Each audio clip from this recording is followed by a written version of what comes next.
I didn't think it would be a regular workday when I got on a Bell 407 helicopter at 4 a.m. with a heavily armed tactical team.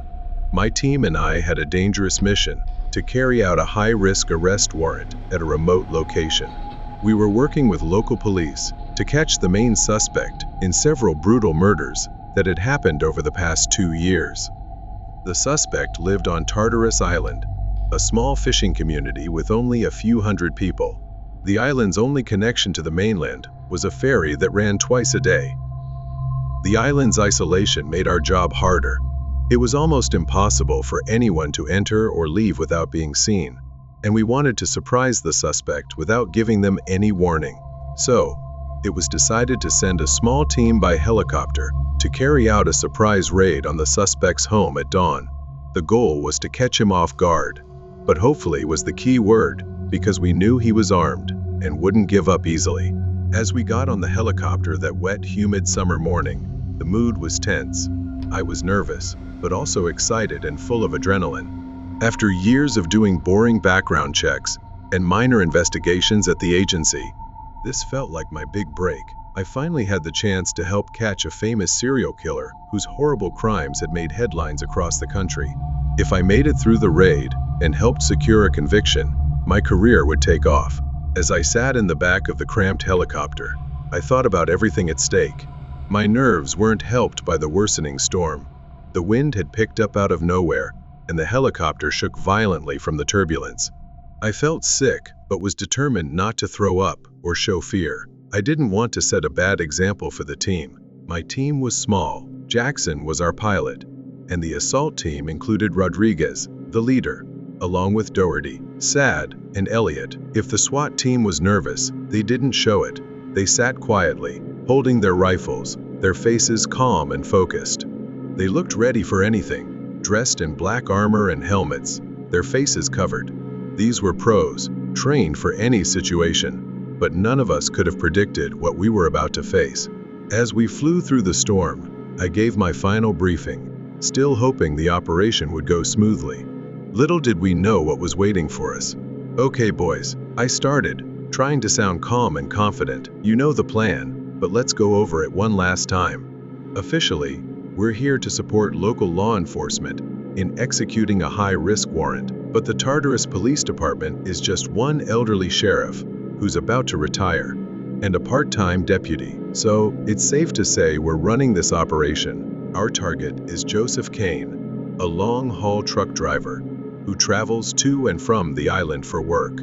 He's got a long criminal record, starting from his teens theft, assault, drug possession, but nothing as serious as this. Still, we have strong reasons to believe Kane is the so-called interstate killer, and we've connected him to 6 murders over the past 2 years. I paused for a moment to let that sink in, looking each man in the eye before continuing in a more serious tone. You've all seen the crime scene photos and read the autopsy reports, but it's worth reminding ourselves what kind of monster we're dealing with. I stopped again, the horrifying images flashing in my mind as I listed the names I'd memorized. Sarah Young was the first victim we know of, and we think she went with the killer willingly. Her body was found 2 days later near a truck stop. She had been stabbed 36 times in her chest and throat. This was a violent and chaotic attack, likely done by someone who was inexperienced and nervous. But over time, the killer got better at what he was doing. The second victim was Allison Moss, and her death was similar to Sarah's. Her body was found at a service station, and her throat had been cut. The third victim was Rebecca Sagan. She was only 18 when she was killed. Rebecca had a tough life. She was abused as a child and started using heroin as a teenager. We thought the first 3 murders were connected and believed the killer was only targeting prostitutes. But then, he changed his pattern. I took a deep breath, recalling the awful and bloody scene I had seen that morning. It felt like I had been forced to look at a piece of hell on earth. Jane Bukowski and Sylvia Curry, 2 college students driving home for the holidays. They stopped at a cheap motel to spend the night. The killer broke into their room while they were sleeping. We think the victims were tortured for hours before they died, and the scene in that motel room was horrifying. The next morning, the motel maid, Isabel Snashes, came to clean the room. She was attacked and stabbed to death by the killer, becoming his 6th victim. But this time, The killer made a mistake. He left his DNA at the scene, and we matched it to Mr. Kane, who was already in our system because of his past crimes. I paused, mostly to add some drama. There you have it, gentlemen. We're dealing with a real serial killer. The local sheriff told us Kane has guns at his place and doesn't like law enforcement. We have to assume he'll fight back violently when we try to arrest him. Our goal is to take him alive, but I don't want anyone risking their lives to make that happen. We've got this, Chief, Rodriguez said confidently, while the rest of the team nodded in agreement. For a moment, I worried I might have gone too far. Would the team try to intentionally kill Kane as payback for his terrible crimes? After all, he's innocent until proven guilty and deserves a fair trial. But then I reminded myself, Rodriguez and his team are professionals. They'll follow the rules. Still, if Kane starts shooting, they'll take him down, and no one will feel sorry for him. During my quick briefing, I didn't notice how bad the weather had gotten as we flew over the sea. Strong winds were shaking the helicopter, and all I could see ahead were dark clouds and lightning strikes. Leaning forward to talk to the pilot, Jackson, "What's going on?" "I thought the weather was supposed to be clear this morning." "It was," Jackson replied, sounding defensive. "This storm came out of nowhere." He struggled with the controls as thunder rumbled loudly nearby. "We should think about turning back, Chief." I panicked, worried that this carefully planned operation might fail because of something as simple as bad weather. "No, Jackson," I said firmly. "The sheriff and his deputy are waiting for us. We know where Kane is right now. If we cancel, he could escape and kill again. We have to arrest him today." Jackson sighed and shook his head. He wasn't happy, but he followed orders. "All right, Chief, I'll do my best." I felt relieved, convinced I'd made the right decision. But I had no idea what horrors were waiting for us. The storm got worse as we got closer to the island. Strangely, the storm seemed to be centered only over Tartarus, with clear skies on either side, but dark clouds over the island. We should have turned back, of course we should have, but I was too stubborn to see the danger. Soon, the helicopter was hit by heavy rain and winds almost as strong as a hurricane. Jackson fought to keep control, but it was becoming impossible. He shouted over the noise of the storm, telling us the navigation systems and radio had failed. But that was the least of our problems, as the helicopter was thrown around by the powerful winds. I realized then how badly I'd messed up. I'd put all our lives in danger, but it was too late to turn back now. I looked at my team and saw the same fear in their eyes. Even the tough members of the assault force couldn't hide their terror. Suddenly, a blinding flash of lightning lit up the sky, followed by a loud explosion as the helicopter was struck. Men screamed as the helicopter spun out of control. Jackson yelled into the radio, "Mayday! Mayday! We're going down!" But no one could hear him. We spun down through the clouds, the ground rushing up fast. A crash was unavoidable, and all we could do was prepare for the worst. I closed my eyes and held on tight, feeling the violent impact as the helicopter slammed into the ground. I was thrown forward, and my head hit something cold and metal, sending a sharp pain through my skull. Then, everything went black as I passed out. I don't know how long I was unconscious, minutes, maybe hours, but I remember the horrible nightmares I had while I was out. Helicopters exploding into flames, motel rooms covered in blood, and Kane standing over me with a butcher's knife, grinning like a monster. These horrifying visions made sense given what I'd been through, but the other nightmares were harder to explain. Dreams of a burning lake filled with screaming souls, red-scaled demons with shark-like teeth fighting against glowing, blue-eyed angels. When I finally woke up, the first thing I felt was a dull, throbbing pain in my head. I touched my scalp and felt dried blood. Opening my eyes was hard, but I managed to do it only to see a scene of bloody chaos. Jackson's severed head lay in a pool of blood at my feet. His mouth was open in a silent scream, and his eyes stared up at me, almost like he was blaming me for what had happened. The smell of death was overwhelming, but I fought the urge to vomit, still in shock as I looked around the wrecked helicopter. 2 SWAT team members were in the cockpit, but their bodies were so badly torn apart that I couldn't tell who they were. Outside the helicopter, I saw a third body lying on the wet grass, his throat ripped open by shrapnel, blood everywhere. Somehow, I had survived with only a cut on my head. Whether it was luck or something else, I didn't know, but I already felt guilty for being alive. I checked for pulses, but quickly realized it was pointless. Jackson, Doherty, Saad, and Elliot were all dead. But where was Rodriguez? I stumbled out of the wreck, still dazed, but slowly coming to my senses. I looked around and realized I was on the island, but just barely. The sky was still dark, with only a few rays of sunlight breaking through. I could see the edge of the cliff to the east, but the mainland was gone, swallowed by the storm. It felt like Tartarus had been cut off from the rest of the world. As I stumbled forward, I saw a figure in the distance about 100 yards away. At first, I was nervous, but then I recognized the large, armed man as Sergeant Rodriguez. He was limping and seemed to be in shock, but he still held his rifle and had a determined look in his eyes. I called out to him, and he turned, startled, as if I'd snapped him out of a trance. I felt relief that at least one other person had survived. I started thinking about how to get help, but before I could do anything, a loud, ear-piercing scream came from above. I looked up and saw something impossible, a humanoid creature with bright red scales and huge wings diving down from the dark clouds. I froze, terrified, as the creature sped toward us. As the creature got closer, I could see its empty black eyes and a mouth full of sharp, deadly teeth. It was heading straight for Rodriguez, letting out a terrifying scream as it dove toward him. I shouted a warning, but all I could do was watch in horror as Rodriguez raised his rifle to defend himself. But he didn't even get a chance to fire. The monster slammed into him, knocking the rifle out of his hands and digging its claws deep into his body. Rodriguez screamed in pain, but the worst was yet to come. The creature lifted him into the air with terrifying strength, flying off with him still alive and crying for help. I couldn't do anything to save him. I pulled out my 9mm pistol, but the monster was too far away, and I risked hitting Rodriguez. Then, a second monster appeared, another red-scaled harpy,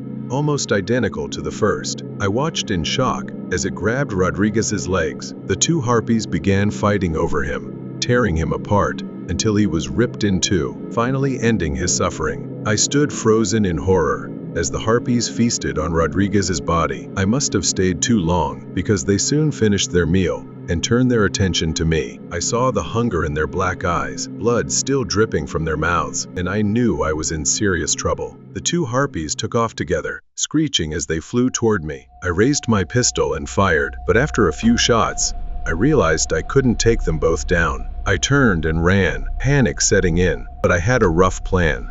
I headed back to the crashed helicopter, hoping to find shelter inside, but something was already there. I heard scratching and rustling from inside the wreck, followed by the sound of something eating flesh. As I got closer, a horrifying demonic face peered out at me, a third harpy, its chin covered in blood, clearly feeding on my dead teammates. I recoiled in terror and ran past the helicopter, the third harpy joining the others in chasing me. I scanned the area and saw an old stone cottage in the distance. I sprinted toward it, desperate for shelter, but the harpies were closing in fast. I could hear their screams and feel their eyes on me. They were right behind me, ready to attack. But somehow, I made it to the cottage and rushed inside, slamming the door shut behind me. The harpies clawed at the door and windows, trying to break in. I knew it wouldn't hold them for long, so I reloaded my pistol and prepared for a final stand. But then, something incredible happened. A blinding light, brighter than the sun, filled the room. I shielded my eyes until it faded. At first, I thought it was lightning, but there was no thunder, just the sound of heavenly trumpets. I looked out the cracked window and saw an angelic figure, a glowing, genderless being in golden armor, with bright blue eyes and a flaming sword in its hands. The angel landed and spoke in a powerful, godlike voice. "Leave this place, you evil creatures. Your time here is over." The harpies stopped trying to break into the cottage and turned their attention to the angel. They seemed scared but didn't back down. Instead, they attacked the angel, though their efforts were disorganized and clumsy. I could only watch in fear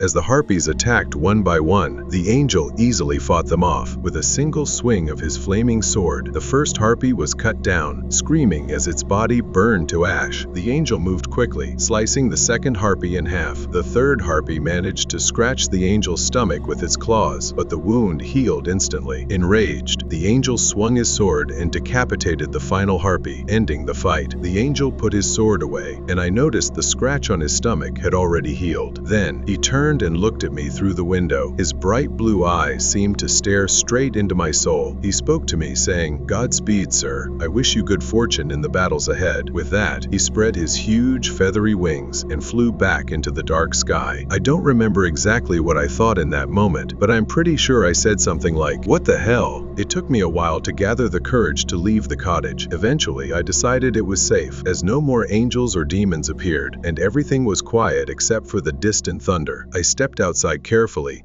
and saw the harpies' bodies still twitching on the blood-soaked grass. The smell was awful, and I almost threw up as I watched them slowly die. Even the severed head was still moving its eyes and jaw. How could any of this be real? The most logical explanation was that I'd hit my head during the crash and was now hallucinating. But everything felt so real, the rain on my skin, the energy in the air from the storm. It was impossible to tell what was real and what wasn't. What other explanation could there be? I suddenly remembered my Catholic upbringing stories about angels, demons, and miracles happening in our world. I'd always thought these were just stories, but how else could I explain what I'd just seen? My logical mind couldn't process it, so I decided to focus on surviving. My mission had fallen apart. The helicopter was destroyed, my team was dead, and I was stranded with no way to contact the mainland. I'd already checked my cell phone during my time in the cottage and found it smashed beyond repair. I didn't know if these strange events were happening everywhere or just on the island. Either way, my original mission didn't matter anymore. Cain, the serial killer, was the least of my worries now. Instead of panicking, I took deep breaths and tried to remember the maps and briefings I'd studied before the mission. I recalled that the cliffs were to the east, and the only settlement on the island was about 1.5 miles to the southwest. But I could walk there quickly. I hoped to find someone alive in the fishing village, or a working phone or radio to call for help. But, as usual, things didn't go as planned. How can I describe the strange and terrifying things I saw on my walk? The storm kept raging, and I was soon soaked by cold rain, adding to the pain in my head. But through the dark clouds, I occasionally saw beams of bright white light breaking through like pathways to safety. I watched in awe as figures were lifted into the light, as if pulled by some kind of invisible force. From a distance, I couldn't see their faces, but none of them struggled or screamed. They seemed at peace, ready to leave this world for whatever lay beyond. But not everyone was so lucky. As I walked, I passed a marshland and saw people sinking into the bog, their eyes filled with terror as they screamed for help. I tried to help, but couldn't reach them without risking my own life. To my shame, I had to stand back and watch as they disappeared under the mud, one by one. I waited until the last person was gone before moving on, trying to push the horror out of my mind as I focused on saving myself. The village wasn't much to look at, just a few wooden houses with metal roofs, a small church with a tall crucifix, and some family-owned businesses. The harbor was the heart of the island, where the fishing boats and the ferry to the mainland were kept. But now, the harbor was in chaos. The storm had smashed boats against the docks, and the ferry was half sunk in the water. I realized escaping by boat was impossible. If there had been a working ship, sailing in this storm would be suicide. I gave up on that plan and ran to the village, knocking on doors but getting no answer. The whole place seemed abandoned. Finally, I found a cottage with an unlocked door. I called out before entering, but found no one inside. The owners had left in a hurry. There was still warm toast and coffee on the table. I found a phone, but the line was dead. Frustrated, I left and headed to the sheriff's station at the edge of the village. It was more of a small office with a holding cell than a real police station. Tartarus wasn't exactly a crime hotspot. Cain was the exception. As I approached the station, I felt a chill, a warning that something was wrong. I drew my pistol and entered cautiously, but as soon as I stepped inside, I heard the sound of a shotgun being loaded. Someone had the drop on me. "Drop your gun and turn around slowly," a voice ordered.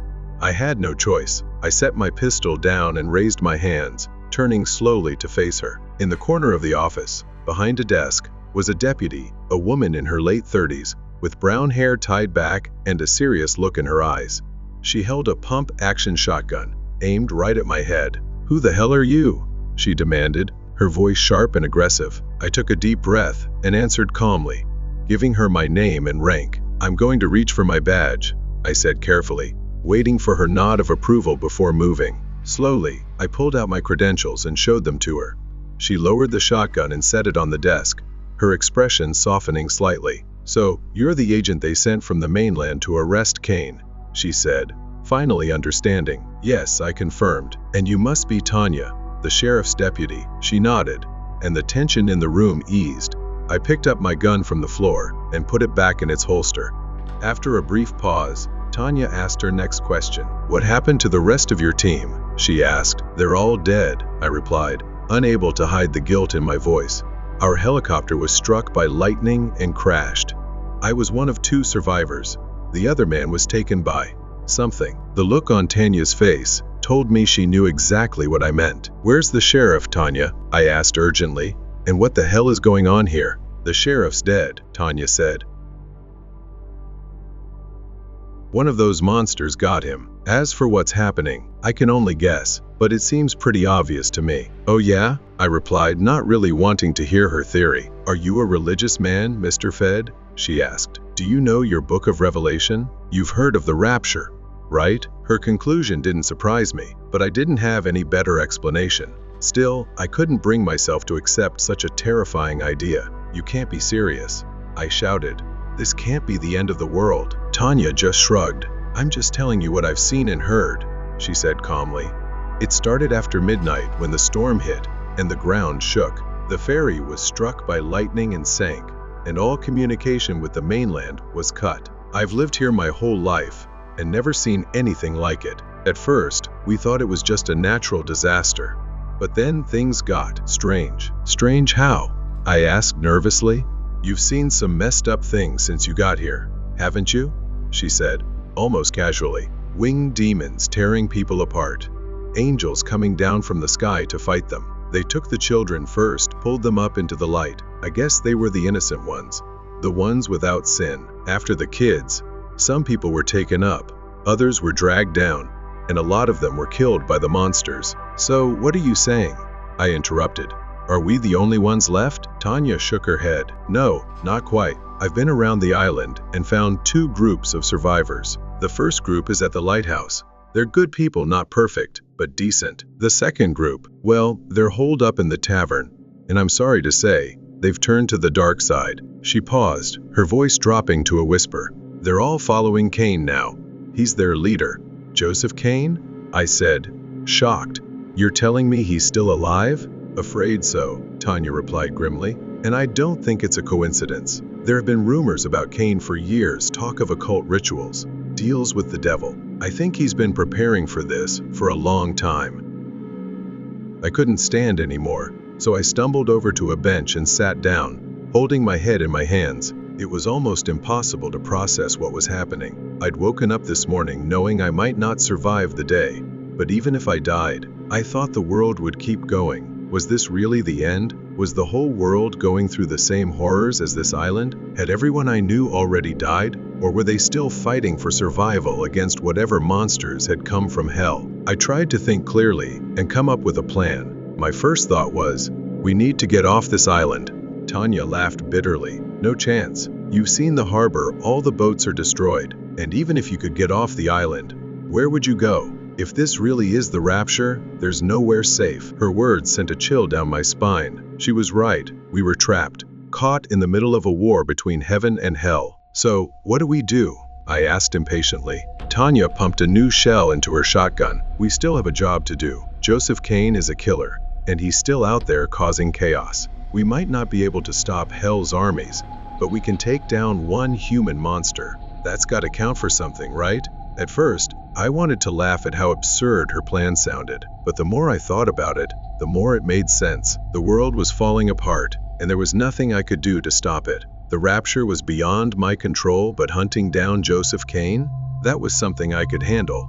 "Okay," I finally said after a long pause. "I'm in. Where do we start?" "The lighthouse," Tanya replied confidently. "The people there could be allies. If we can get them on our side, we'll have a small army to work with." I nodded, thinking over her plan. I'll admit, my pride almost got in the way. That morning, I'd been a federal agent leading my own team. Now, I was taking orders from a part-time deputy. But Tanya had clearly thought this through, and she'd managed to survive this long, which said a lot about her resilience. Plus, she knew the island better than I did. The people at the lighthouse were more likely to trust her. She'd been their neighbor for years. So, despite my doubts, I nodded and said, "All right, deputy, I'll follow your lead." We left the empty town, and followed a coastal path for about 3/4 of a mile, staying as quiet as possible to avoid drawing attention. Thankfully, we made it to the lighthouse without any attacks or incidents. We saw the storm raging on the horizon, with thunder and lightning lighting up the sky. We had to dodge the waves crashing against the shore. From inland, we heard occasional screams and roars, but the demons left us alone. The lighthouse came into view, a tall white stone tower, standing on a rocky headland, overlooking the sea. Seeing it gave me a small sense of hope. I thought about better times, when the lighthouse would guide ships safely to the harbor, away from the dangerous rocks. But now, the light was out, and there were no ships to guide. Still, in a way, the lighthouse felt like a symbol of hope, a last stand of decency on an island overrun by darkness. At least, that's what I hoped to find as we got closer. But the closer we came, the more I felt like something was wrong. I think Tanya felt it too. She cocked her shotgun and moved carefully as we covered the last 100 meters. What we found at the base of the lighthouse was a scene of bloody chaos. Several men and women lay dead, their bodies sprawled on the blood-soaked ground, riddled with bullet or stab wounds. There were more bodies at the entrance to the tower, and the white walls were pockmarked with bullet holes. The door had been smashed in. It didn't look good, but we went inside anyway, hoping to find survivors, but there were none. As we climbed the spiral staircase, we found more bodies.